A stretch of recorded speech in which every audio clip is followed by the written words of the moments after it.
తెలంగాణ రాష్ట్రాన్ని ఇచ్చిన శ్రీమతి సోనియా గాంధీ గారికి భర్త, శ్రీమతి ఇందిరాగాంధీ గారికి పుత్రుడు, పండిత్ జవహర్లాల్ నెహ్రూ గారి మనమడు, ఈ దేశ ప్రధానమంత్రి రాజీవ్ గాంధీ గారి విగ్రహాన్ని సచివాలయం ముందు పెడితే కొంతమంది సన్నాసుల విగ్రహాన్ని తొలగిస్తామని ఈరోజు మాట్లాడుతున్నారు.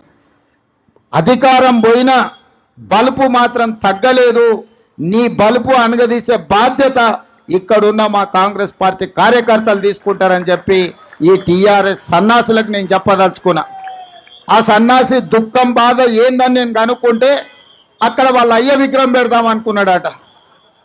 వాళ్ళ అయ్య పోయేదెప్పుడు, వీడు పెట్టేదెప్పుడు అక్కడ విగ్రహము? ఈ దేశానికి స్వతంత్రం తెచ్చిన కుటుంబము, ఈ దేశం కోసం 2 తరాలు ప్రాణాలు ఇచ్చిన కుటుంబము, ఈ తెలంగాణ రాష్ట్రాన్ని ఏర్పాటు చేసిన కుటుంబము సచివాలయం ముందు కోట్లాది ప్రజలకు స్ఫూర్తిగా అమరవీరుల స్తూపం పక్కన ఈ దేశం కోసం అమరుడైన శ్రీ రాజీవ్ గాంధీ గారి విగ్రహం పెట్టడం సముచితం. అంతేగాని ఉద్యమం ముసుగులో తెలంగాణ రాష్ట్రాన్ని దోసుకొని వేలాది కోట్ల రూపాయలు సంపాదించుకొని వందలాది ఎకరాల ఫామ్ హౌజులు కట్టుకొని తాగుబోతు సన్నాసుల విగ్రహం ఒకవేళ సచివాలయం ముందల పెడితే ఈ పిల్లలకు ఎవరిని ఆదర్శంగా చూపిస్తారు? పొద్దున్న లేస్తే రాత్రి వరకు తాగి ఫామ్ హౌస్లో పొర్లాడే కేసీఆర్ విగ్రహం ఉండాలన్నా అక్కడ సచివాలయం ముందల, లేకపోతే దేశం కోసం ప్రాణత్యాగం చేసిన రాజీవ్ గాంధీ విగ్రహం ఉండాలన్నా తెలంగాణ సమాజం ఆలోచన చేయాలి. నిన్నటికి నిన్న సన్నాసి రాజీవ్ గాంధీ విగ్రహం తొలగిస్తే మేము అధికారులకు వస్తే అని అంటుండు. నేను ఒక్క మాట చెప్పదలుచుకున్నా.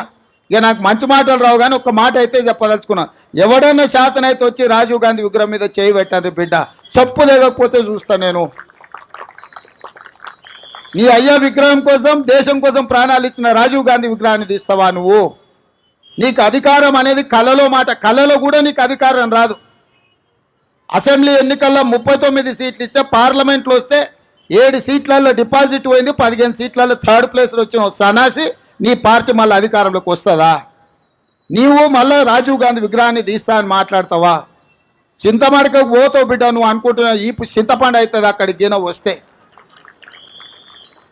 ఆయనకి ఇప్పుడు తెలంగాణ తల్లి గుర్తొచ్చింది. ఇన్ని రోజులు గాడిదలను కాసినవా?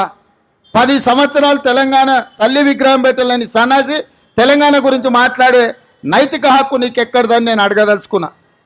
అందుకే పెద్దలు బట్టి విక్రమార్క గారి అనుమతితోని డిసెంబర్ 9, 2024 నాడు సచివాలయం లోపలనే తెలంగాణ తల్లి విగ్రహం పెట్టే బాధ్యత మేము తీసుకుంటాం.